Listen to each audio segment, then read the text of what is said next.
நம்ம Ashwin sweets and snacks export பண்றதுக்கு 7373041434 மற்றும் www.ashwinsweets.com கான்டாக்ட் பண்ணுங்க.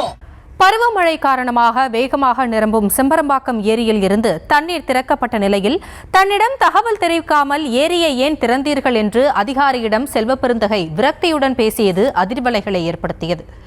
தொகுதி சட்டமன்ற உறுப்பினர் என்ற அடிப்படையில் செல்வப்பெருந்தகை கேட்டது சரியா, இல்லை அரசின் அறிவுறுத்தலின்படி அதிகாரிகள் நடந்து கொண்டது சரியா என்ற விவாதம் சூடுபிடிக்க தொடங்கியிருக்கும் நிலையில் அது பற்றி அலசுகிறது இந்த தொகுப்பு. பூசணிக்காய் உடிக்கிறீங்க, பூஜை போடுறீங்க, தேங்காய் உடிக்கிறீங்க, ஒரு எம்எல்ஏ எம்பி இருக்காங்க, ஒரு வார்த்தை சொன்னா என்ன கெட்டு போயிடும் உங்களுக்கு. அவ்வளோ பிரஸ்டேஜ்.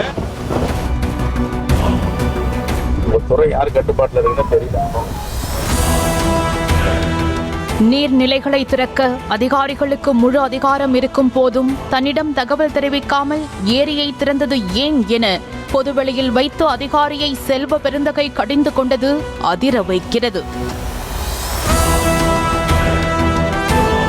சென்னை மக்களின் தேவையை தீர்க்கும் முக்கிய நீர் ஆதாரமாக விளங்கும் செம்பரம்பாக்கம் ஏரி பருவமழையின் தீவிரம் காரணமாக வேகமாக நிரம்பி வருகிறது. இதனால் ஏரியின் பாதுகாப்பு கருதி தண்ணீர் திறக்கப்பட்டது.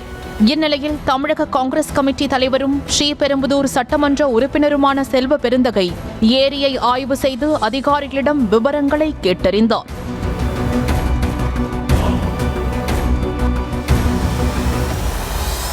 அப்போது திடீரென தன்னிடம் தகவல் தெரிவிக்காமல் ஏரியை ஏன் திறந்தீர்கள் என டென்ஷனான செல்வ பெருந்தகை மக்கள் பிரதிநிதிகளிடம் ஒரு வார்த்தை சொன்னால் என்ன, அதுதானே மரபு என அதிகாரியிடம் கடிந்து கொண்டார். கடந்த ஆண்டும் தன்னை அழைக்கவில்லை என அதிருப்தி தெரிவித்ததுடன் பொதுப்பணித்துறை யார் கட்டுப்பாட்டில் உள்ளதென்றே தெரியவில்லை என செய்தியாளர்கள் முன்னிலையில் சீறியதால் பதற்றம் ஏற்பட்டது. எம்எல்ஏ எனக்கும் தெரியல, எம்பிக்கு தெரியல, நீங்களே திறந்து விடுறீங்கன்னு வந்து சார் அது இந்த துறை அரசு துறை தானே, நீர்வளத்துறை அரசு துறை. மக்கள் பிரதிநிதிகளிடம் ஒரு வார்த்தை சொன்னால மரபுன்னா காலகாலமா எப்பவுமே நானும் ஒரு 3 வருஷம் திறந்து விட்டுருக்கேன். போன வருஷமா சொல்லாம கொள்ளாம திறந்துட்டீங்க. தப்பு கிடையாது, நீங்க தரங்க. நீங்களே ஆட்சியாளர்களா நீங்களே மக்கள் பிரதிநிதியா மாறுங்க. அது மக்கள் நல்ல இப்ப நான் தானே இப்ப ஊரா போறேன். திறந்துட்டாங்க, 500 அடி திறந்துருக்காங்க. கொஞ்சம் கவனமாக இப்ப எல்லா ஊருக்கும் போறேன். 12-13 ஊர் ப்ரோக்ராம் போட்டு இப்ப போறேன். இதெல்லாம் தப்பு இல்ல, இது சொல்லணும் இல்ல. இது நீங்களே மக்கள் பிரதிநிதி ஆயிட்டா பிறகு கவர்மெண்ட் அதிகாரிகளை கவர்மெண்ட் ரன் பண்ணிடலாம. உங்க துறை யார் கட்டுப்பாட்டுல இருக்குன்னு தெரியல. இவர்கள் எல்லாம் தண்ணீரை திறக்கக்கூடாது, தொடக்கூடாது என நினைக்கிறீர்களா என அடுக்கடுக்கான கேள்விகளை எழுப்பி அதிகாரிகளை வாயடைக்க செய்த அவர் பொதுப்பணித்துறை சாதி வெறிபிடித்து கிடப்பதாக பகீர் கிளப்பினார். அத்தோடு பொதுப்பணித்துறையில் ஒரு அயோக்கியன் அமர்ந்திருப்பதாக ஆவேசமடைந்த செல்வ பெருந்தகை நீங்களே மக்கள் பிரதிநிதிகள் ஆகிவிட்டால் எதற்கு அரசாங்கம் என கோபக்கடலில் பொங்கி எழுந்தார். இவங்கெல்லாம் திறக்க கூடாது, தண்ணிய இவங்கெல்லாம் தொடக்கூடாது, வெறி பிடிச்சு போய் கிடையாதுங்க அந்த துறை. ஒரு அயோக்கிய பேங்க் பொதுப்பணி தலைவன் உட்காந்துருக்கான். அயோக்கியதான். அதிகாரிகளிடம் செல்வ பெருந்தகை ஆவேசமாக பேசிய வீடியோ இணையத்தில் வேகமாக பரவ தொடங்கிய நிலையில் அவர் நடந்து கொண்ட விதம் சரிதானா என்ற விவாதம் எழத் தொடங்கியுள்ளது. 2016ஆம் ஆண்டு சென்னை முழுவதும் வெள்ளத்தில் மூழ்கியதை யாரும் மறந்திருக்க மாட்டோம். தொடர் மழை ஒரு காரணம் என்றாலும் செம்பரம்பாக்கம் ஏரியை திடீரென திறந்து விட்டதே சென்னை மூழ்க முக்கிய காரணமாக சொல்லப்பட்டது.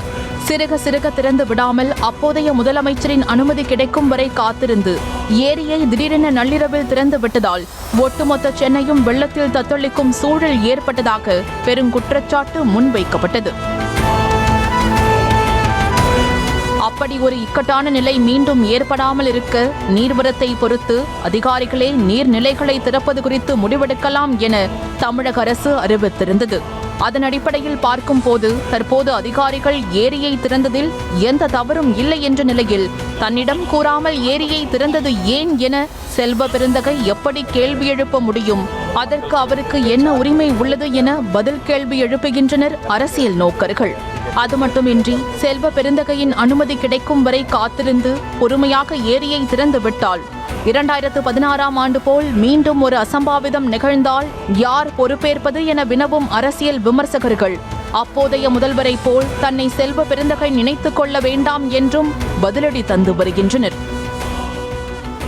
நம்ம Ashwin sweets and snacks export பண்றதுக்கு 7373041434 மற்றும் www.ashwinsweets.com கான்டாக்ட் பண்ணுங்க.